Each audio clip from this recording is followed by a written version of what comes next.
Reforço Betel. A aprendizagem acontece com um olhar de amor. Ebert Importados, a loja mais amada de Camocim, e Dinho Frango oferecem Jornal Mundial.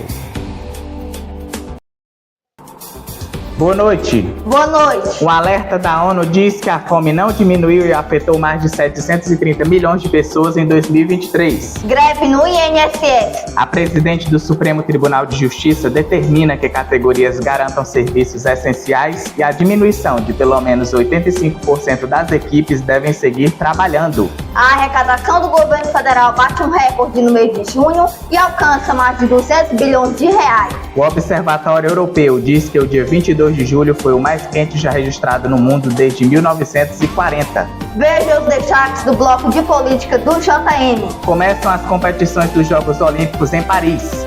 O rugby e o futebol masculino dão pontapé inicial nas disputas. O Jornal Mundial está começando.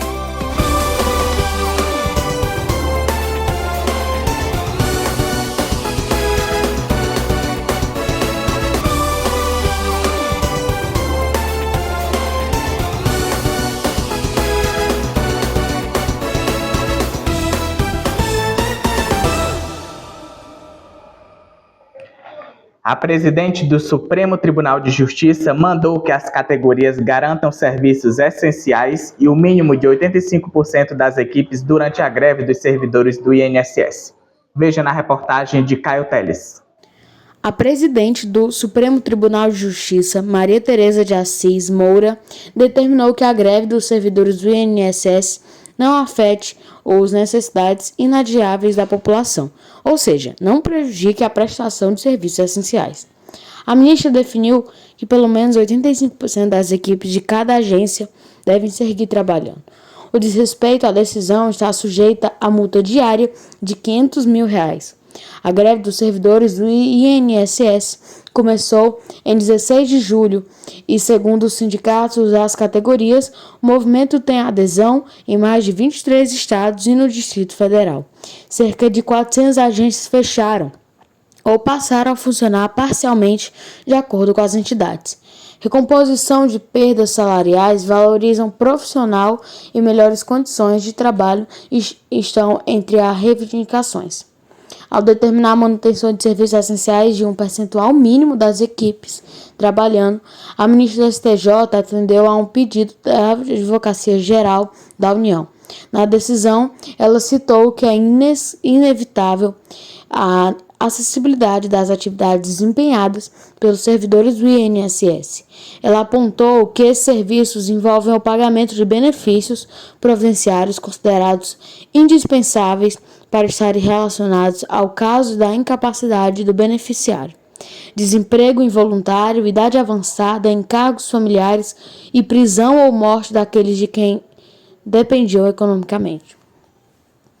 A presidente do STJ ressaltou ainda que são de longas datas os problemas enfrentados pelos públicos em relação aos prazos de análise dos processos administrativos de benefícios. Segundo a AGU, o movimento grevista foi iniciado sem que até a categoria garantisse equipes de servidores para assegurar a prestação de serviços essenciais e indispensáveis ao atendimento da sociedade, com pagamentos, concessão de benefícios e perecias. A arrecadação de impostos do governo federal bateu um recorde em junho. Vamos saber de mais informações ao vivo com o Rodrigo Jesus. Boa noite, Rodrigo. Boa noite, Gabriel. Boa noite, Alice. É isso mesmo. A arrecadação do governo federal bateu um recorde no mês de junho, alcançando 218,8 bilhões, segundo dados divulgados pela Receita Federal nesta quinta-feira. O valor é o maior da série histórica para o mês de junho, que teve início em 1995. O total da arrecadação representa uma real alta de 11% acima da inflação em relação ao mesmo período do ano passado, que foi de 2,7% na comparação com maio deste ano. De acordo com dados da Receita, a arrecadação também é a maior desde a série histórica para o primeiro semestre. No período foram arrecadados 1,3 trilhões, corrigido pela inflação. Segundo a Receita Federal, os seguintes fatores influenciaram o resultado do mês: comportamento de variáveis macroeconômicas, retorno da tributação de PIS/COFINS sobre os combustíveis, tributação dos fundos exclusivos e atualizações de bens e direitos no exterior, desastre no Rio Grande do Sul entre abril e maio deste ano, que teve impacto dedutivo na arrecadação. O governo tem batido recordes consecutivos na série histórica da arrecadação. Até o momento, de janeiro a junho de 2024, registraram os maiores valores para os seus respectivos meses na série histórica, que começaram em 1995. A arrecadação recorde acontece depois de o governo aprovar uma série de projetos no Congresso em 2023, como a tributação de fundos exclusivos offshores, mudança na tributação de incentivo e subvenção concedido por estados e limitação no pagamento de precatórios, decisões judiciais, entre outros. A alta nas receitas vem em um momento em que o governo tenta cumprir a meta de zerar o déficit fiscal em 2024, ou seja, equilibrar receita e despesas. Na segunda-feira, a equipe econômica anunciou o congelamento de 15 bilhões no orçamento para cumprir o arcabouço fiscal e com a meta de déficit zero. O congelamento foi feito por causa do aumento das despesas. Até o momento, a estratégia do governo tem sido equilibrar as contas pelo lado da receita, aumentando a arrecadação. O Ministério da Fazenda planeja um pente fino em benefícios sociais que levaria a uma economia de 25,9 bilhões. Contudo, as novas medidas para o aumento da receita também estão no radar. Eu volto com vocês aí do estúdio. Boa noite. Muito obrigada aí, Rodrigo, pelas suas informações. Até amanhã. Em Fortaleza, no bairro Mondubim, uma série de furtos de bicicletas tem deixado os moradores do condomínio na rua Antônio Barbosa em estado de alerta. A reportagem é de Pedro Gabriel. Uma série de furtos vem assustando os moradores de um condomínio residencial localizado na rua Antônio Barbosa, no bairro do Mondubim, em Fortaleza. No último dia 12 de julho, um elemento adentrou este condomínio e furtou uma bicicleta.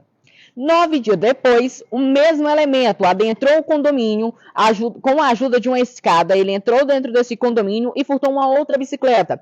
E dessa vez, o caso foi flagrado por câmeras de segurança, que a nossa equipe obteve com exclusividade. Nessa imagem mostra o elemento subindo as escadas e adentrando a este condomínio. Já nesse ângulo, já mostra o homem tirando as escadas e já nessa câmera da parte externa, mostra ele passando correndo com a bicicleta. Agora nessas imagens mostra ele saindo rapidamente com a bicicleta lá da rua Antônio Barbosa, neste condomínio residencial. Vocês acompanharam aí nas imagens que foram obtidas com exclusividades por nossa equipe de reportagem. A mesma escada que esse elemento utiliza para adentrar o condomínio, ele utiliza para sair com a bicicleta em mãos. E isso aumentou a preocupação mais ainda dos moradores ali daquele residencial localizado na rua Antônio Barbosa, ali no bairro do Mondubim, em Fortaleza, por conta que eles temem em que novas ações criminosas voltem a acontecer lá no local. Como eu disse, no último dia 12 de julho, uma ação ocorreu e 9 dias depois esse elemento voltou a agir. O mesmo elemento voltou a agir neste condomínio residencial localizado na rua Antônio Barbosa, no bairro do Mondubim, em Fortaleza. De Fortaleza, com exclusividades, Pedro Gabriel, para a TV Urim Repórter. O Observatório Europeu Copérnicos afirmou que o dia 22 de julho foi o mais quente já registrado no mundo, superando a marca histórica que tinha sido alcançada no dia anterior. Segunda-feira, 22 de julho, foi o dia mais quente já registrado no mundo desde que as medições começaram em 1940. A informação foi divulgada nesta quarta-feira pelo Observatório Climático Europeu Copérnicos, superando o recorde estabelecido no dia anterior. Os primeiros dados do Copérnicos mostram uma temperatura média global de 17,15 graus Celsius na segunda-feira, 0,06 graus superior à de domingo, dia em que já havia sido batido o recorde diário da temperatura mais alta já registrada. O observatório, que usa dados de satélite para estimar as temperaturas do ar e do mar quase em tempo real, diz que seus números são provisórios, e que os valores finais podem ter uma pequena diferença. O Serviço Europeu previu que neste verão seriam batidos recordes diários no hemisfério norte e que o planeta suportaria um período particularmente longo de altas temperaturas devido à mudança climática. Depois de um ano sem precedentes em termos de calor em 2023, 2024 viu o junho mais quente já medido e foi o 13º mês consecutivo a quebrar um recorde de temperatura média em meses equivalentes. A mudança climática provoca eventos meteorológicos extremos mais longos, mais fortes e mais frequentes, como ondas de calor e inundações. A seguir, os destaques do bloco de política do JM. E a ONU divulga o Mapa da Fome de 2023.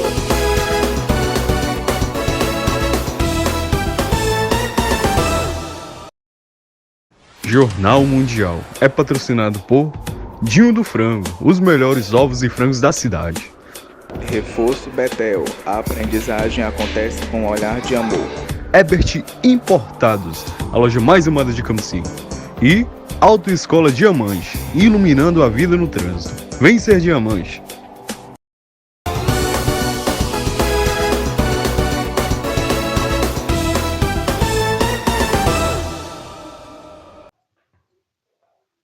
Vamos saber da previsão para amanhã.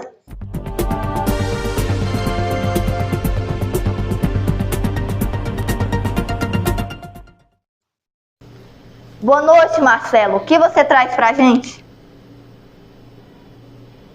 Oi, Alice. Boa noite para você, para o Gabriel e para você. Bom, nos próximos 15 dias, uma frente fria avançará sobre a região sul, trazendo chuvas para o Rio Grande do Sul e Santa Catarina. Há risco de trovoadas, mas sem previsão de tempo severo. Os volumes de chuva estão estimados entre 15 e 20 milímetros.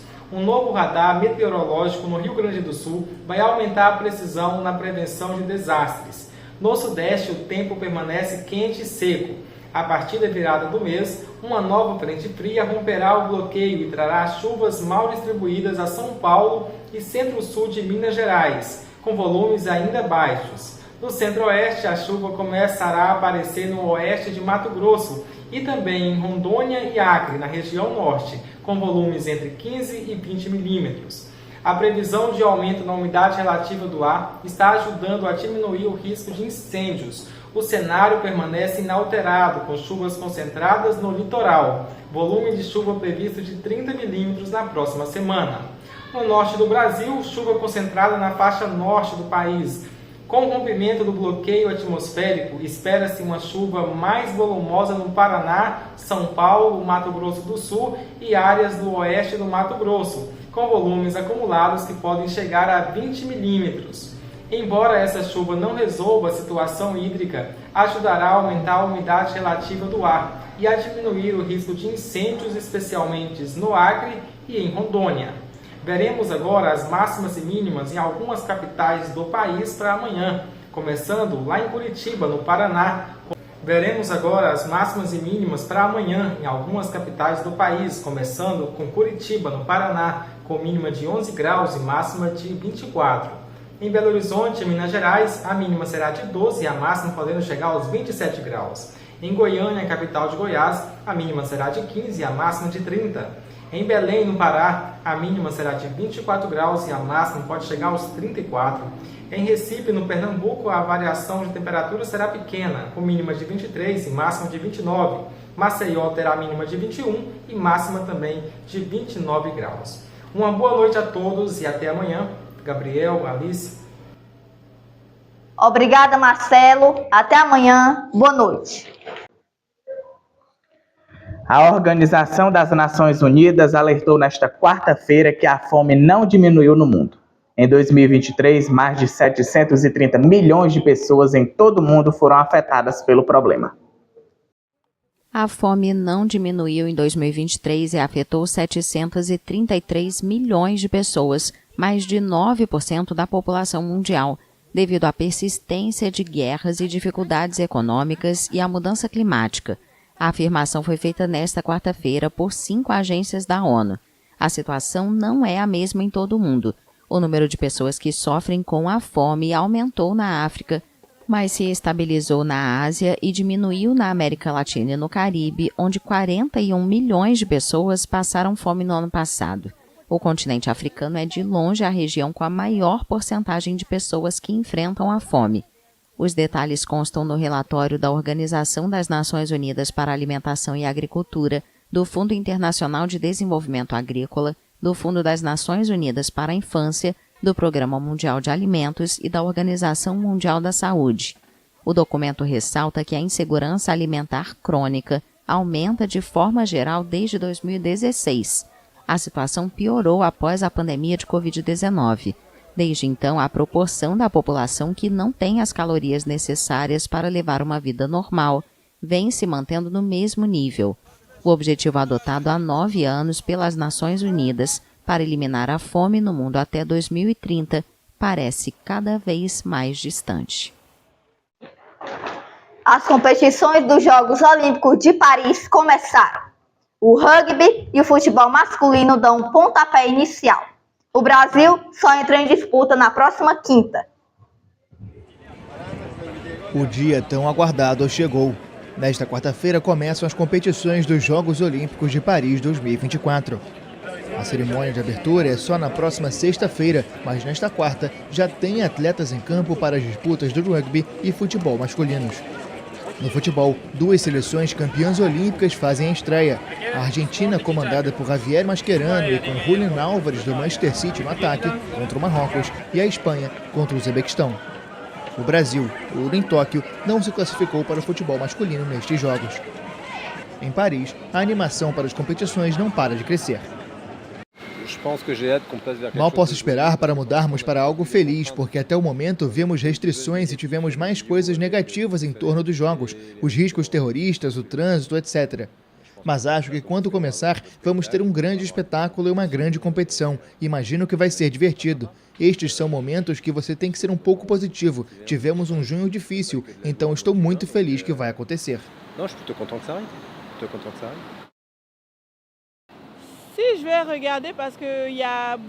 Sim, vou assistir porque há muitos países competindo e isso já é bom, mas também vamos descobrir outros atletas, outros esportes que não sabíamos nada.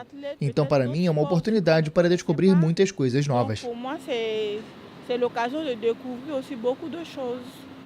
A delegação brasileira começa a disputa na próxima quinta, com a estreia do futebol feminino contra a Nigéria e o handebol feminino contra a Espanha, além de Ana Luísa Caetano e Marcos da Almeida no ranqueamento individual do tiro com arco.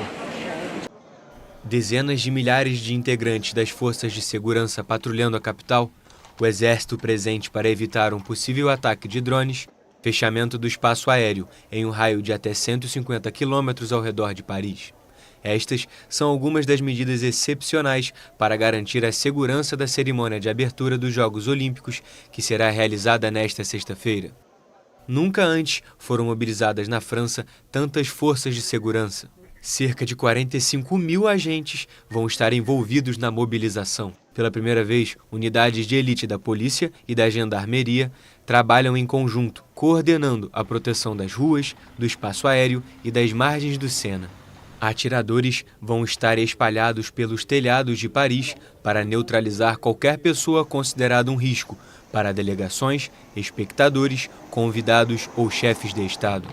De acordo com a prefeitura, nenhum tráfego automobilístico vai ser liberado, com exceção das forças de segurança e emergências. Antes do evento, que marca o início das Olimpíadas, cada espectador vai passar por um processo de pré-checagem dos ingressos, inspeção de bolsas e revista corporal feita por oficiais.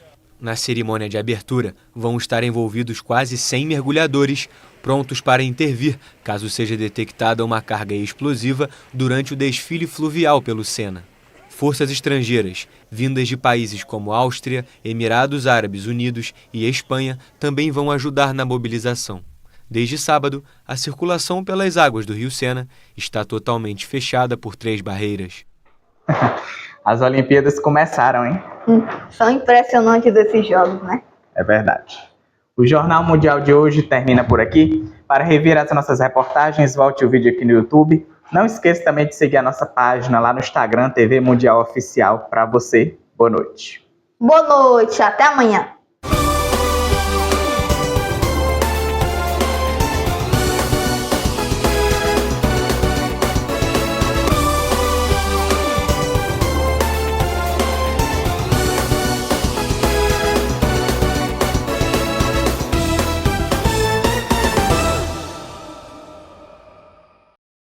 Jornal Mundial. Oferecimento Autoescola Diamante, iluminando a vida no trânsito. Vem ser diamante.